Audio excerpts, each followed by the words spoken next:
भारत आणि पाकिस्तान यांच्यामध्ये चाललेल्या युद्धामुळे IPL स्थगित करण्यात आली होती। सर्वात अगोदर देश मग सर्व काही हा मेसेज आपल्या क्रिकेट बोर्डाने सर्वांना दिला।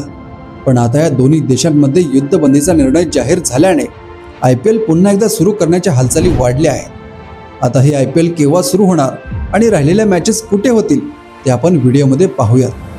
त्या अगोदर आपण अशाच लेटेस्ट क्रिकेट अपडेटसाठी आपल्या चॅनलला आत्ताच सबस्क्राइब करा।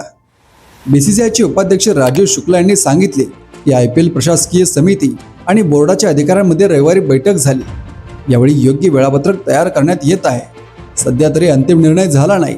आम्ही टाइम टेबल बनवत आहोत। IPL अध्यक्ष, BCCI, IPL संघ मालक सगळ्यांशी आम्ही चर्चा करत आहोत। त्यामुळे लवकरात लवकर अंतिम निर्णय घेण्यात येईल।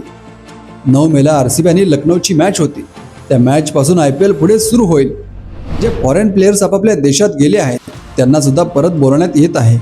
आता राहिलेल्या सर्व मॅचेस त्या दिल्ली आणि धर्मशाळा हे 2 क्रिकेट स्टेडियम सोडून बाकीच्या सर्व स्टेडियमवर होणार आहेत। खरं तर हा निर्णय आपल्या प्लेयर्सच्या सुरक्षा हेतूने घेतला असावा।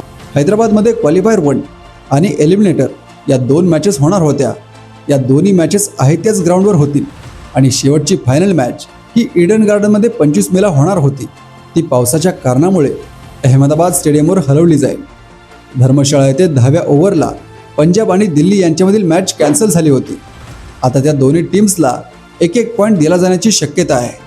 आता एकूण 16 मॅचेस शिल्लक राहिले आहेत। या सर्व मॅचेस हैदराबाद, चेन्नई, कोलकाता, बँगलोर आणि लखनौ येथे होऊ शकतात आणि IPL 16 किंवा 17 मेला सुरू होण्याची दाट शक्यता आहे, कारण लवकरच इंग्लंड विरुद्ध टेस्ट सिरीज सुरू होणार आहे।